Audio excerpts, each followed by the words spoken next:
शहर कांग्रेस कमेटी मसूरी ने उपजिलाधिकारी के माध्यम से राष्ट्रपति को ज्ञापन प्रेषित कर मांग की है कि देश के संवैधानिक संरक्षण होने के नाते नेशनल हेराल्ड मामले में हस्तक्षेप कर केंद्र सरकार को सत्ता के दुरुपयोग रोकने हेतु दिशा निर्देश दिए जाएं। ज्ञापन में कहा गया है कि केंद्र सरकार राजनीतिक प्रतिशोध और द्वेष की भावना से प्रेरित होकर सरकारी एजेंसियों का दुरुपयोग करते हुए विपक्षी दल के नेताओं का उत्पीड़न कर रही है, जिसकी कांग्रेस घोर निंदा करती है। मसूरी से अजीत कुमार सिंह की रिपोर्ट। किसी भी देश के लिए इन व्यवस्थाओं का दुरुपयोग करना कहीं भी न तो न्याय संगत है और न तर्क संगत है।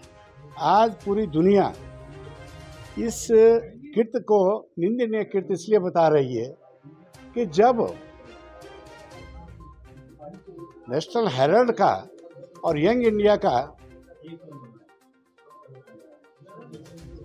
2016 में केस जो है सारी सुनवाई के बाद ड्रॉप कर दिया गया था, तो उसको 2022 में फिर अनावश्यक रूप से अस्थिरता, देश में अस्थिरता पैदा करने के लिए ईडी का दुरुपयोग करना पड़ा। और ईडी समन करती है, राहुल जी को समन करती है, सोनिया जी को समन करती है, तमाम पदाधिकारी को समन करती है।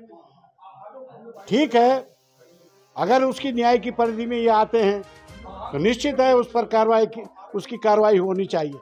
लेकिन ये अगर उसकी परिधि में नहीं आते हैं, अगर नेशनल हेराल्ड ने इस हिंदुस्तान को आज़ाद कराने में अपनी अहम भूमिका निभाई, और वो भी नेहरू द्वारा स्थापित नेशनल हेराल्ड, जिसको इस देश की आज़ादी के लिए मुकम्मल हथियार माना गया था। और कांग्रेस ने फिर जब वो सिख यूनिट होने लगी, जब उसके कर्मचारियों की तनख्वाहें नहीं दी जाने लगी, उनके जो हैं उन पर जो है बहुत आर्थिक बोझ हो गया, तब पार्टी ने निर्णय लिया कि 90 करोड़ का जो है इनको आर्थिक सहायता प्रदान की जाए। वो भी सरकारी खजाने से नहीं है, वो भी पार्टी ने अपने फंड से जो है उनकी इमदाद को किया, क्योंकि वो आपकी एक यूनिट थी अपनी सिख यूनिट को चलाने के लिए। ये किसी ने नहीं जाना। आज सिर्फ ये कहा जा रहा है कि धांधली हुई, दुरुपयोग हुआ, 2000 करोड़ का फ्रॉड हुआ।